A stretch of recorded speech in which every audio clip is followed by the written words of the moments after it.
Mas nesta realização,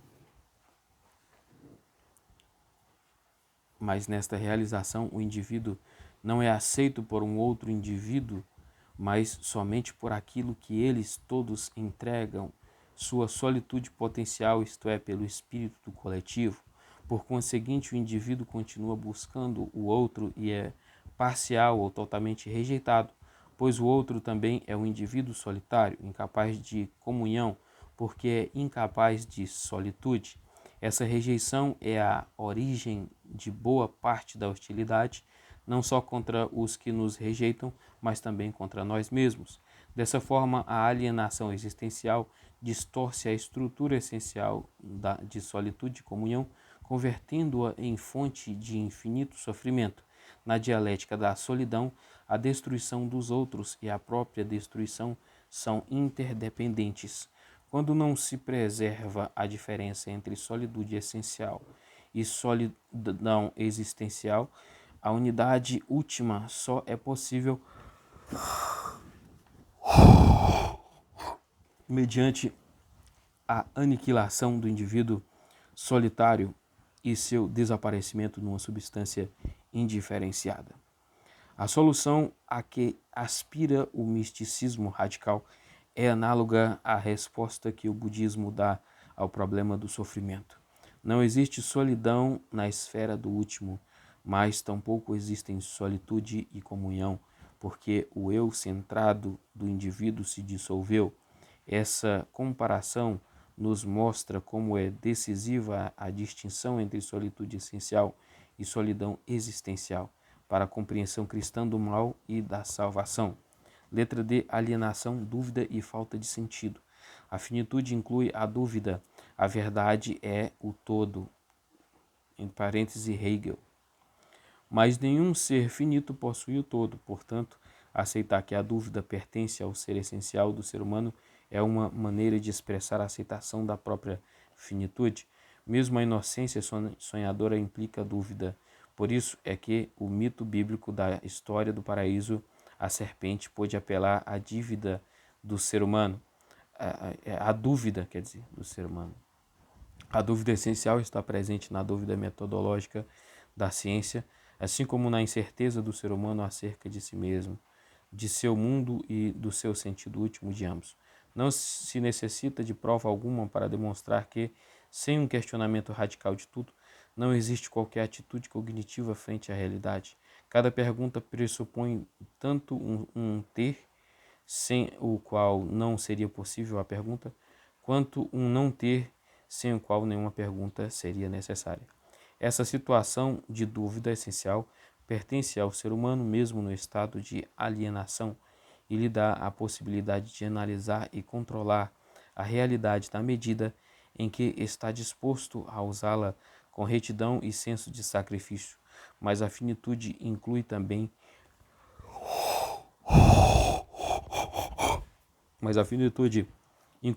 a incerteza acerca de tudo o mais. Ela é uma expressão da insegurança geral do ser finito, da contingência de seu ser, do fato de não ser por si mesmo, mas de ter sido jogado no ser.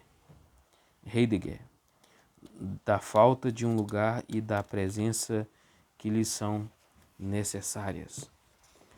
Essa insegurança também aparece na escolha das relações pessoais e em outras partes do encontro humano com a realidade. Aparece na indefinição dos sentimentos e no risco que comporta toda decisão. Finalmente, aparece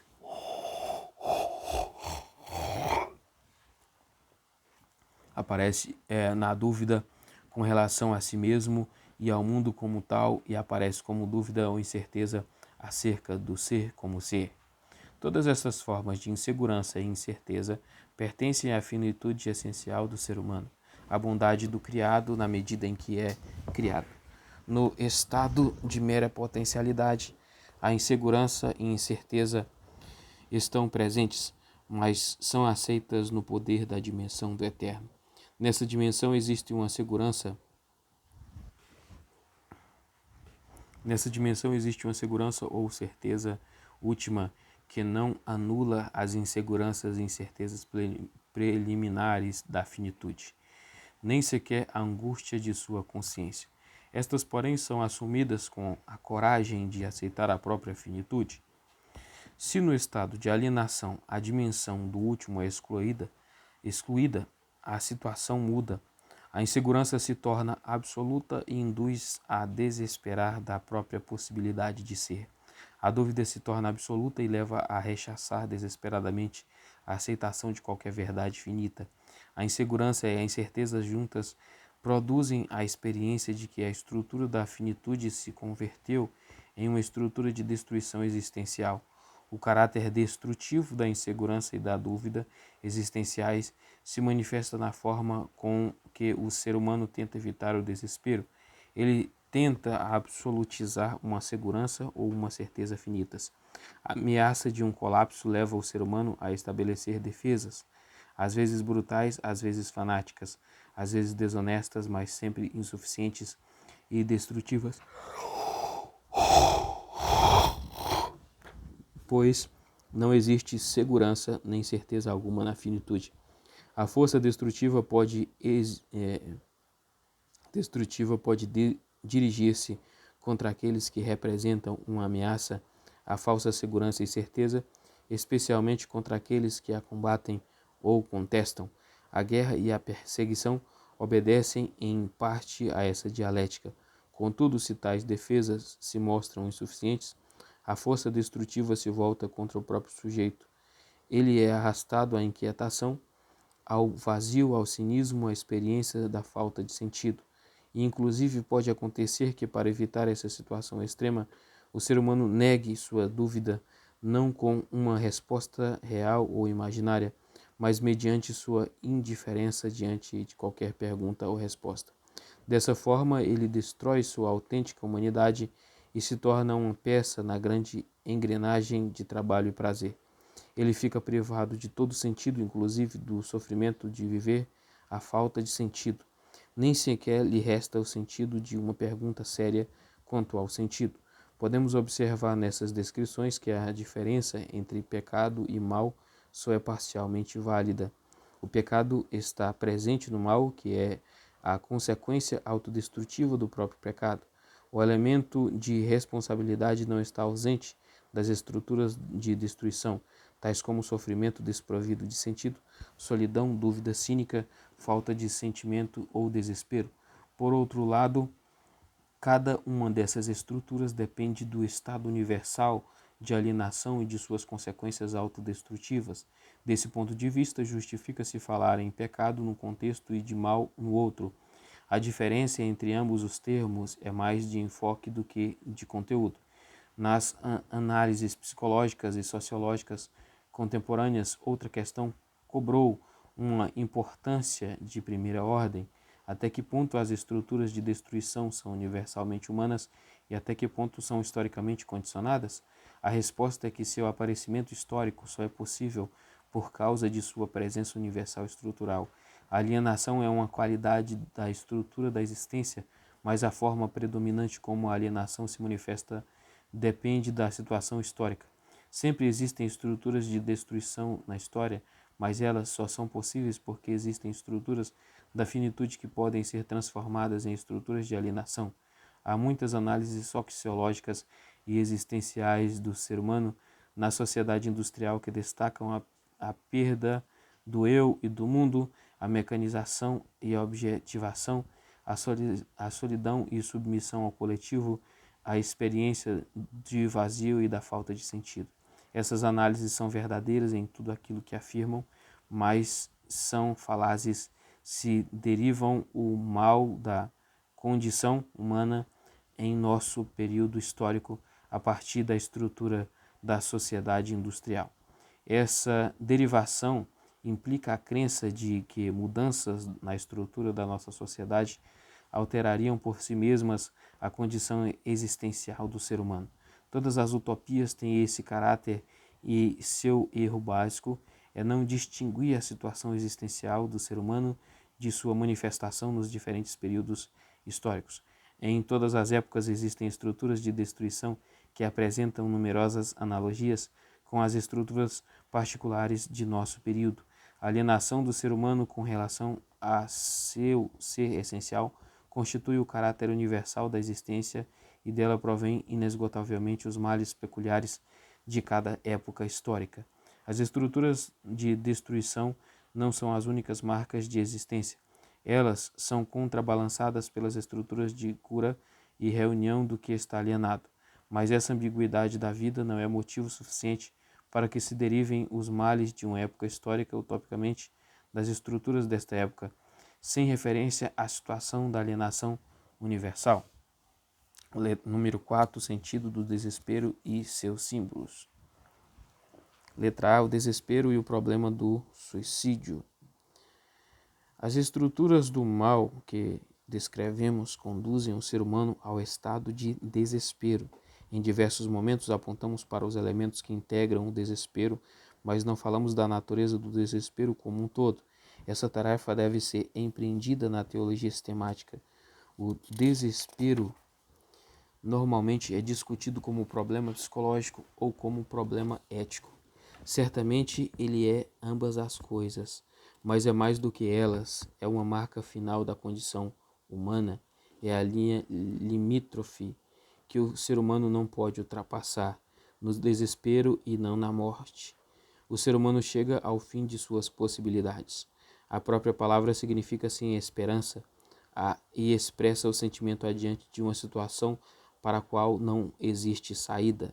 Sartre, aqui ele citou Jean-Paul Sartre. Né? Em alemão, a palavra Vergesweiflung vincula desespero com dúvida. Zweifel, outra citação. O prefixo ver indica uma dúvida sem qualquer possibilidade de resposta.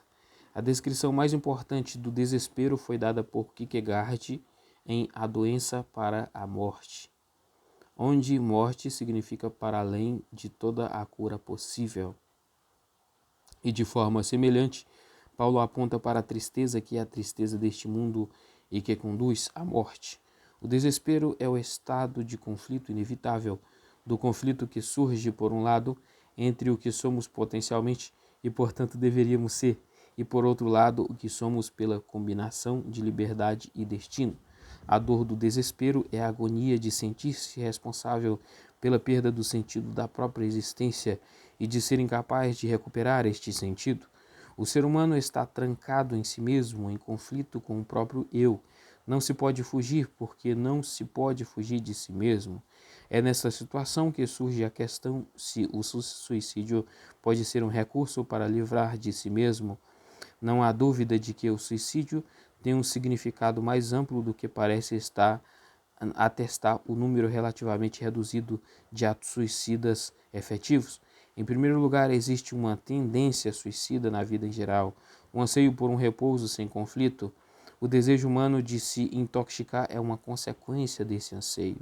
Ver a doutrina freudiana da pulsão e de morte e sua avaliação acima.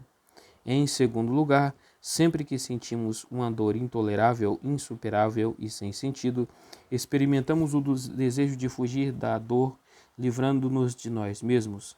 Em terceiro lugar, a situação de desespero é a situação em que mais claramente surge o desejo de livrar-se de si mesmo, e a imagem do suicídio aparece de forma muito tentadora. Em quarto lugar, existem situações em que a vontade inconsciente de viver está minada e o suicídio psicológico ocupa o seu lugar em forma de não resistência à aniquilação ameaçadora. Em quinto lugar, culturas inteiras pregam a autonegação da vontade, não em termos de suicídio físico ou psicológico, mas no sentido do esvaziamento da vida de todos os seus conteúdos finitos para que seja possível a entrada na identidade última. Tendo em vista estes fatos, a teologia cristã deveria levar mais a sério do que costuma fazer a questão da autonegação da vida. O ato externo do suicídio não deveria ser considerado isoladamente e condenado moral e religiosamente. Essa prática se baseia na ideia supersticiosa de que o suicídio exclui definitivamente a ação da graça salvífica. Ao mesmo tempo, as tendências suicidas em cada um de nós deveriam ser consideradas como uma expressão da alienação humana. A questão decisiva e teologicamente relevante é esta: por que não se pode considerar o suicídio uma fuga do desespero? Sem dúvida não existe problema para aqueles que creem que essa fuga é impossível, porque a vida depois da morte continua sob as mesmas condições que antes, incluindo as categorias da finitude. Mas se levarmos a morte a sério, não podemos negar que o suicídio elimina as condições de desespero no nível da finitude. Podemos nos perguntar, contudo, que esse nível é o único ou se o elemento de culpa no desespero aponta para a dimensão do último. Se afirmarmos o segundo, o cristianismo indubitavelmente deve afirmá-lo. O suicídio não constitui uma fuga final. Ele não nos exime da dimensão do último e incondicional. Ou, usando termos de certo modo mitológicos, podemos dizer que nenhum problema pessoal é uma questão de mera transitoriedade, mas possui raízes eternas e exige uma solução que incida no eterno. O suicídio, seja externo, psicológico ou metafísico, é uma tentativa exitosa de evitar a situação do desespero no nível temporal, mas a dimensão do eterno ele fracassa. O problema da salvação transcende o nível temporal e a própria existência do desespero aponta para essa verdade. Letra B, o símbolo da ira de Deus. A existência do desespero se reflete no símbolo da ira de Deus. Os teólogos cristãos usaram esse termo, mas também o criticaram. Geralmente as críticas assinalam que, no paganismo, o conceito de ira dos deuses pressupõe a ideia idolátrica de um Deus finito cujas emoções podem ser despertadas por outros seres finitos. Esse conceito contradiz, obviamente, a divindade do divino e seu caráter incondicional.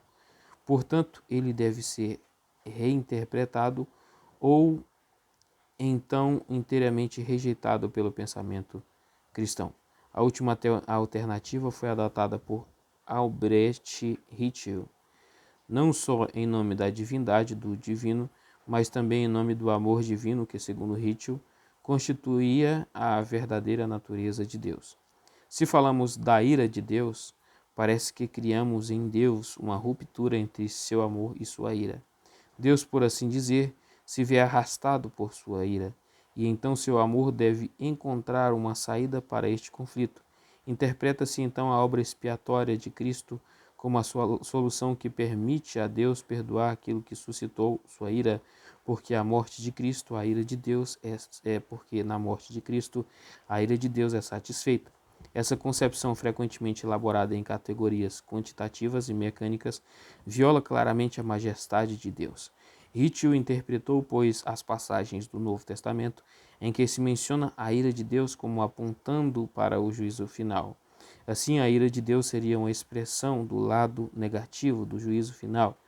Deveríamos nos perguntar, porém, se a experiência do desespero não justifica o uso do símbolo ira de Deus para expressar um elemento da relação entre Deus e o ser humano. Podemos referir-nos a Lutero, que enforcou existencialmente o problema quando disse: como você crê nele, assim o terá. Para os que têm consciência de sua alienação de Deus, Deus é a ameaça da destruição última, e seu rosto assume traços demoníacos.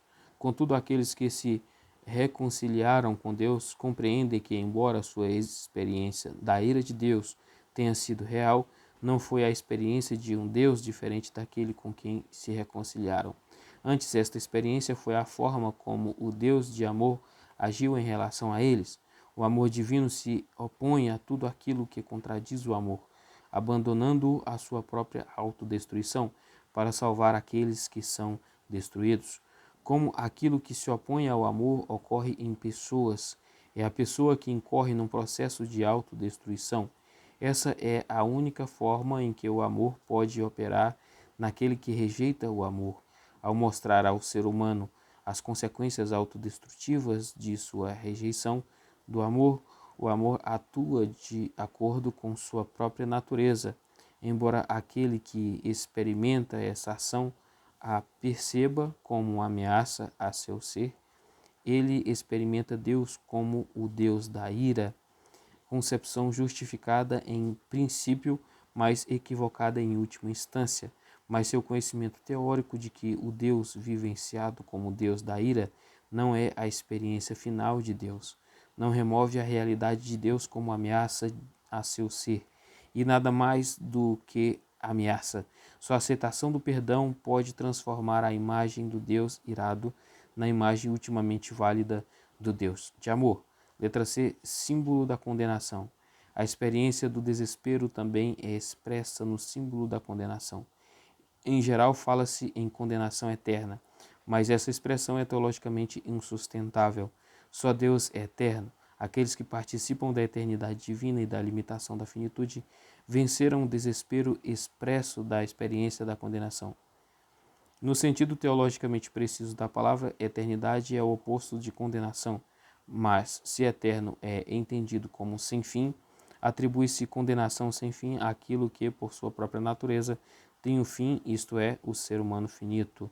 O tempo do ser humano termina com o ser humano, portanto, dever-se-ia eliminar esta expressão condenação eterna do vocabulário teológico. Em seu lugar, deveríamos falar de condenação como separação da eternidade.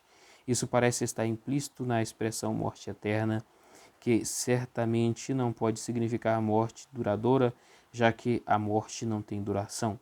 A expressão de separação com relação à nossa eternidade é o estado de desespero. Esta experiência aponta para além dos limites da temporalidade e aponta para a situação do estar vinculado à vida divina sem estar unido a ela no ato central do amor pessoal. Nem a experiência nem a linguagem nos permitem dizer mais sobre isso, pois o negativo só pode ser experienciado e expresso em união com o positivo. Mas devemos dizer que, inclusive no estado de separação, Deus atua criativamente em nós, tanto no tempo como na eternidade, mesmo que sua criatividade assuma a forma da destruição. O ser humano nunca está cortado do fundamento do ser, nem sequer no estado da condenação. Letra E, a pergunta pelo novo ser e o sentido de Cristo. A existência como fatalidade ou a vontade cativa. Em todo ato de autorrealização existencial, a liberdade e o destino estão unidos. A existência sempre é fato e ato. Disso se segue que nenhum ato dentro do contexto da alienação existencial pode superar a alienação existencial. O destino escraviza a liberdade, mas não a elimina. Essa é a doutrina da vontade cativa que Lutero desenvolveu em sua luta contra Erasmo, que muitos anos antes Agostinho sustentou contra Pelágio e que antes ainda Paulo proclamou diante dos judaizantes. Em relação a estes três e muitos outros, o sentido de seu antipelagianismo teológico não foi compreendido, pois foi confundido com o determinismo filosófico. Os teólogos antipelagianos foram acusados de renunciar à liberdade humana e converter o ser humano em um objeto entre outros objetos. Às vezes sua linguagem, mesmo em Paulo, se aproxima sem dúvida deste erro maniqueísta. Em alguns teólogos, na verdade, não podem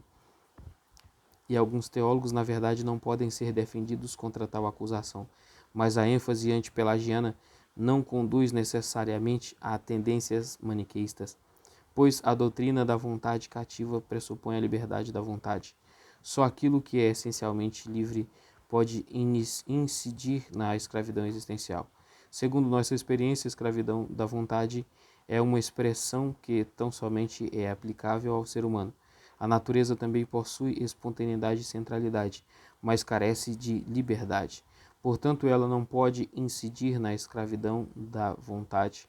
Só o ser humano, por ser liberdade finita, está sujeito às compulsões da alienação existencial. Por isso, Erasmo tem razão quando cita passagens bíblicas contra a doutrina da vontade cativa de Lutero e quando afirma que é responsabilidade moral que torna o ser humano um ser humano. Mas isso não foi negado por Lutero nem pelos outros que afirmam a noção de uma vontade cativa. Nenhum deles negou que é o ser humano um ser que possui liberdade finita, que é salvo, mas eles criam que aquele que é salvo é um pecador. Isso é, alguém cuja liberdade se encontra existencialmente escravizada. A graça não cria um ser que não tem relação com aquele que recebe a graça. A graça não destrói a liberdade essencial, mas faz aquilo que a liberdade, sob as condições da existência, não pode fazer, reunir o que se encontra alienado. A escravidão da vontade, então, é um fato universal. É a incapacidade do ser humano de quebrar sua alienação. Apesar do poder de sua liberdade finita, ele é incapaz de consumar a reunião com Deus. No âmbito das relações finitas, todas as decisões são expressões da liberdade finita do ser humano, mas elas não conseguem a reunião com Deus. Permanecem no âmbito da justiça civil, das normas morais e legais, mas inclusive essas decisões, apesar da ambiguidade de todas as estruturas da vida, estão relacionadas com o não ambíguo e último. O ser humano, em relação a Deus, não pode fazer nada sem ele. Para agir, ele precisa receber. O novo ser precede o novo agir. A árvore produz os frutos, não os frutos da árvore. O ser humano não pode controlar suas compulsões, exceto pelo poder daquilo que transforma radicalmente essas compulsões. Essa verdade psicológica é também uma verdade religiosa, é a verdade da vontade cativa. Todas as tentativas de superar a alienação com o poder da própria existência alienada existem um imenso esforço e acabam em trágico fracasso. Elas não proporcionam nenhuma alegria. Por isso, segundo Lutero, a lei não é cumprida plenamente se não for cumprida com alegria, pois a lei não é estranha a nosso próprio ser. Ela é nosso próprio ser, expresso em forma de mandamento, e a plena realização do próprio ser é a alegria. Paulo fala da obediência do filho em contraste com a obediência do escravo, mas para agir como filhos, devemos primeiro ter recebido a filiação, deve ter sido restabelecida a união com Deus. Somente um novo ser pode produzir uma nova ação. 2 formas de autossalvação e seu fracasso. Autossalvação e religião. O princípio segundo o qual o ser precede o agir implica uma crítica fundamental da história da religião, na medida em que ela é a história das tentativas e dos fracassos experimentados pelo ser humano em seu empenho de salvar a si mesmo. Embora a religião pertença às funções da vida espiritual do ser humano e seja, portanto, uma expressão da vida em geral, unindo elementos essenciais com elementos existenciais, devemos referir-nos a ela no presente contexto em que falamos unicamente da existência, pois a religião não é apenas uma função de vida ao lado de outras, mas também é o lugar em que a vida recebe aquele que vence as ambiguidades da vida, isto é, o Espírito Divino. Portanto, a religião é o âmbito em que se formula a pergunta pelo novo ser diante da ruptura entre o ser essencial e o ser existencial. A questão da salvação só pode ser formulada se a salvação já estiver atuando, por mais fragmentária que seja essa atuação. O puro desespero, o estado sem esperança, não pode ir além de si mesmo. A pergunta pelo novo ser pressupõe a presença do novo ser, assim como a indagação pela verdade pressupõe a presença da verdade. Esse ciclo inevitável reafirma o que foi dito na parte metodológica sobre a independência e interdependência de todas as partes do sistema teológico. O círculo teológico é uma consequência do caráter não dedutivo existencial da teologia. Para nossa presente finalidade, isso significa que devemos elucidar o conceito de religião antes de estudá-lo sistematicamente.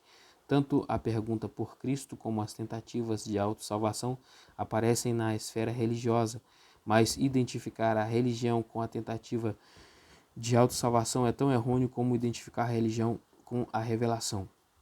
A religião é ambígua como toda a vida, com base em experiências revelatórias. A religião se volta para a autossalvação. Ela distorce distorce aquilo que recebeu e fracassa naquilo que tenta conseguir. Essa é a tragédia da religião. Letra B, formas legalistas de autossalvação. As formas legalistas são as formas mais notórias e importantes de autossalvação na história da religião. O judaísmo tem razão ao afirmar que obediência à lei não é legalismo. A lei é, sobretudo, um dom divino. Ela mostra ao ser humano sua natureza essencial, sua verdadeira relação com Deus, com os outros seres humanos e consigo mesmo. Na alienação existencial, ela torna manifesta e a verdadeira natureza do ser humano. Ela o faz, porém, em forma de mandamentos, exatamente porque o ser humano está alienado daquilo que deveria ser. Mas onde há mandamentos, surge a tentação do legalismo, uma tentação que se mostra quase irresistível. O ser humano, vendo o que deveria ser, sentindo-se impelido pela angústia de perder a si mesmo e acreditando em sua força para efetivar seu ser essencial, desconsidera a escravidão da vontade e tenta recuperar aquilo que perdeu. Mas essa situação de alienação na qual a lei se converte em mandamento é exatamente a situação em que a lei não pode ser cumprida. As condições da existência fazem com que, simultaneamente, a exigência da lei seja necessária e seu cumprimento impossível.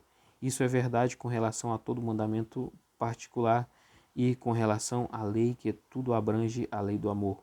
No entanto, no estado de alienação, o amor necessariamente se converte em mandamento, mas o amor não pode ser ordenado, nem sequer quando o concebemos equivocadamente como uma emoção. O amor não pode ser ordenado porque é o poder daquela reunião que precede e cumpre a ordem antes mesmo que essa seja formulada como tal. Sempre se estabeleceu o legalismo como forma de autossalvação, o resultado foi catastrófico.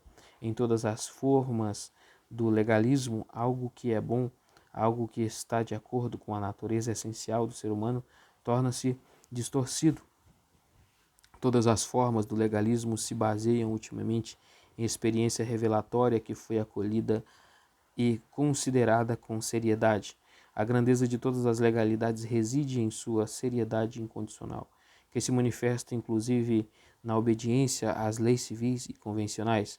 Sua distorção está na pretensão de superar superar o estado de alienação mediante sua obediência estrita à ordem da lei.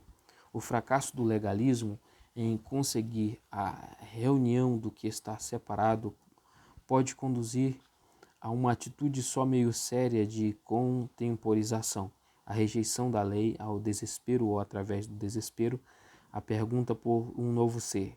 No último caso, aquilo que se busca não pode ser encontrado nem mesmo na sujeição mais radical à lei. Letra C, formas ascéticas de autossalvação.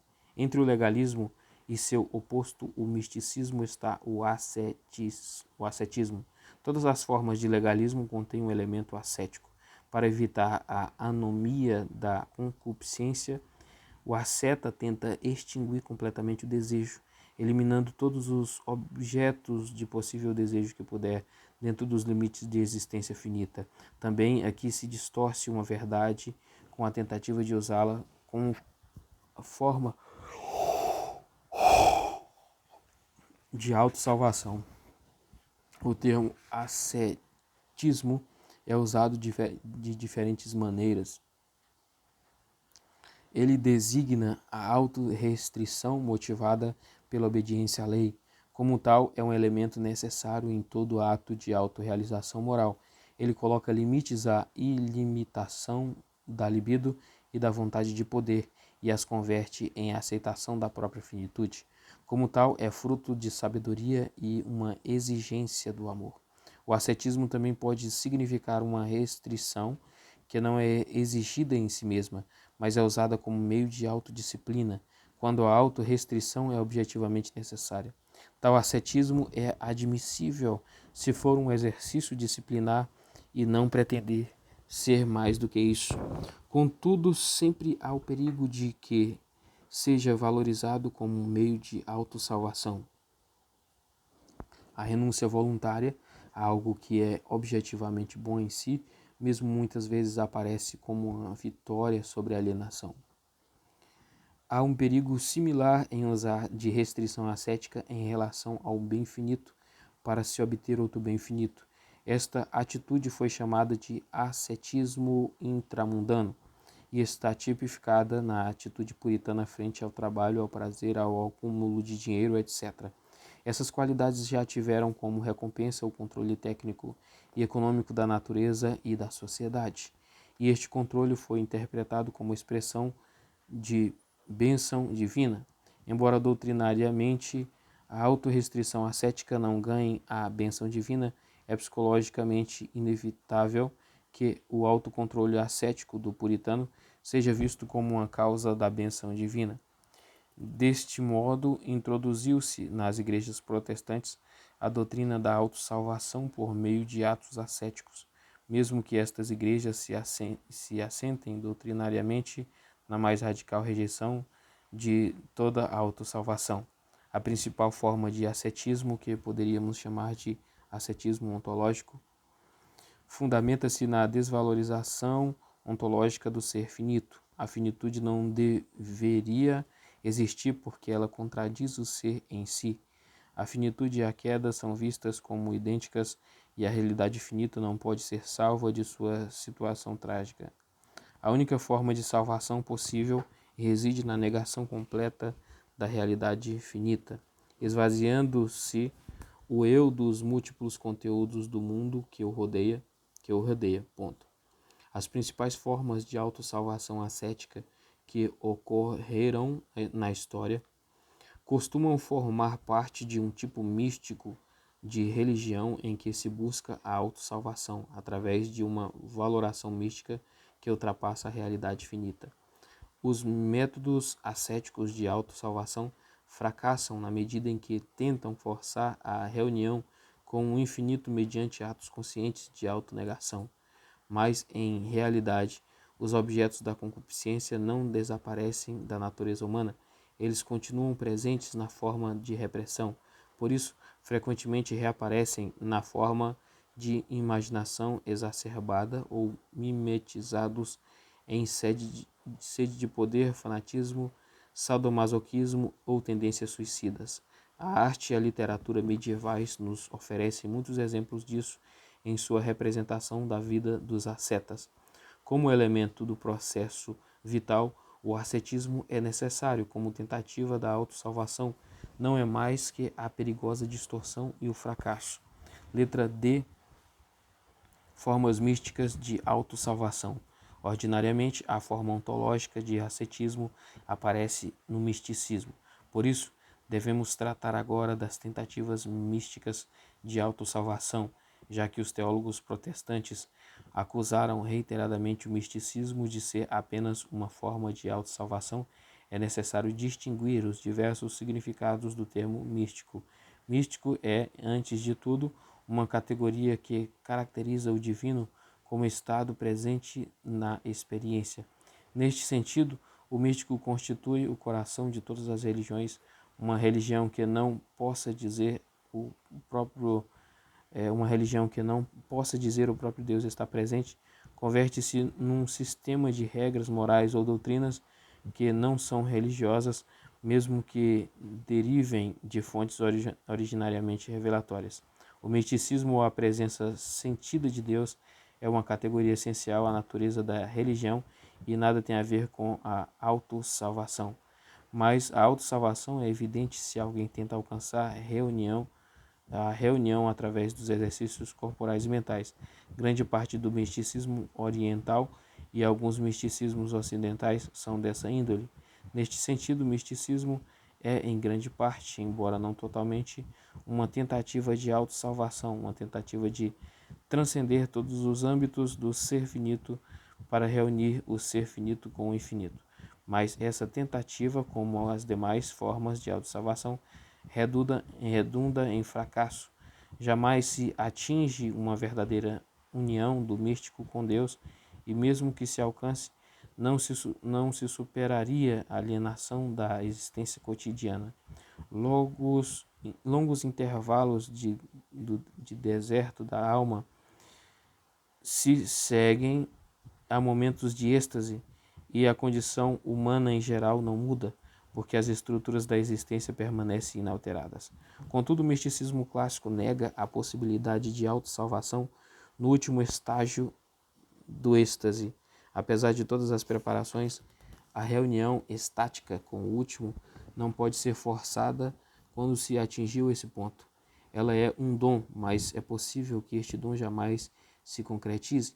Esse limite decisivo dos métodos de autossalvação do misticismo deveria inibir as críticas, frequentemente sumárias e pouco consistentes, que os teólogos protestantes, tanto os hitilianos como os neo-ortodoxos, fazem aos grandes místicos. Se os teólogos prestassem mais atenção aos limites reconhecidos pelos próprios místicos, teriam que fazer uma avaliação mais positiva desta grande tradição. Então, entenderiam a existência do que poderíamos chamar de misticismo batizado, em que a experiência mística é uma consequência da aparição da nova realidade e não um método para produzi-la. Essa forma de misticismo é concreta em contraste com o misticismo abstrato dos sistemas místicos clássicos. Ela segue a experiência paulina do estar em Cristo, a participação no poder espiritual que é Cristo. Em princípio, este misticismo é imune ao perigo da autossalvação, embora não esteja a salvo de reincidir nesse perigo, pois a autossalvação constitui uma tentação para todas as formas religiosas e reincidências ocorrem na Igreja cristã. Letra E. Formas sacramentais, doutrinas e emocionais de autossalvação. As formas legalista, ascética e mística de autossalvação. Podemos acrescentar as formas sacramental, doutrinal e emocional. Embora a forma sacramental seja mais característica da Igreja Católica Romana e a forma doutrinal mais característica da Igreja Protestante, especialmente das igrejas luteranas, é possível examiná-las em conjunto. Existe tanto autossalvação doutrinal no católico romano e tanta autossalvação sacramental no protestantismo luterano que seria inadequado tratá-las separadamente. Em ambos os casos, uma manifestação especial do novo ser em forma visual ou verbal converte-se numa ação ritual e numa obra intelectual, que vence a alienação existencial em virtude da própria execução. A salvação depende, pois, de um ato sacramental que o sacerdote realiza e em que o cristão participa, ou depende das doutrinas puras formuladas pela Igreja e aceitas pelo cristão. No catolicismo romano, essa obra sacramental é compreensível, porque a Igreja romana é uma síntese entre salvação que procede do Deus e autossalvação. No protestantismo, eliminou-se o elemento pelagiano da autossalvação, mas ele reapareceu tanto na ortodoxia quanto no pietismo, fundamentalismo ou reavivamentismo. A ortodoxia clássica estabeleceu uma espécie de sacramentalismo da pura doutrina. Na fórmula obediência à palavra de Deus, existe-se a obediência à letra da Bíblia. Como o sentido da Bíblia não é óbvio, exigiu-se a obediência a uma determinada interpretação da Bíblia, interpretação efetuada por uma teologia específica em um momento concreto da história. Também se exige isso no fundamentalismo atual. Muitas vezes, especialmente em épocas de acentuada consciência crítica, isso deu origem a um ascetismo intelectual ou ao sacrifício da capacidade crítica do ser humano. Essa exigência é análoga àquela feita no ascetismo monástico ou puritano, onde se sacrificam todas as formas vitais. Tendo mostrado a interdependência entre o sacramental e o doutrinal na teoria e na prática, podemos indicar agora suas deficiências separadamente. A autossalvação sacramental é a distorção da autossalvação sacramental é a distorção da autêntica experiência sacramental. Em si mesma, a presença sacramental do divino que se expressa em formas que ultrapassam amplamente os chamados sacramentos, é diariamente oposta à autossalvação. Mas em sua efetivação em ritos, elementos de autossalvação podem inserir-se nesses processos e distorcer seu sentido original. Considera-se que a mera repetição dos ritos prescritos ou a mera participação em um ato sacramental tem um poder de salvação. O sacramento é dado e, portanto, como tal, nega a autossalvação, mas o uso que se faz dele abre amplamente as portas para a atitude de autossalvação. O fato de se perguntar ansiosamente se o rito foi minucioso, cumprido ou se o procedimento seguiu a forma ou a atitude prescrita mostra que não se alcançou a reunião com a fonte divina do ato sacramental. A autossalvação sacramental não é apenas um conceito altamente dialético, ela também é de fato impossível. Ela jamais pode proporcionar a reunião com Deus. O mesmo podemos dizer da autossalvação doutrinal. No protestantismo luterano, a expressão justificação pela fé foi responsável em parte pela distorção da doutrina em um instrumento de autossalvação. A fé como estado em que o ser se sente possuído por algo último foi distorcida e se converteu na crença em uma doutrina.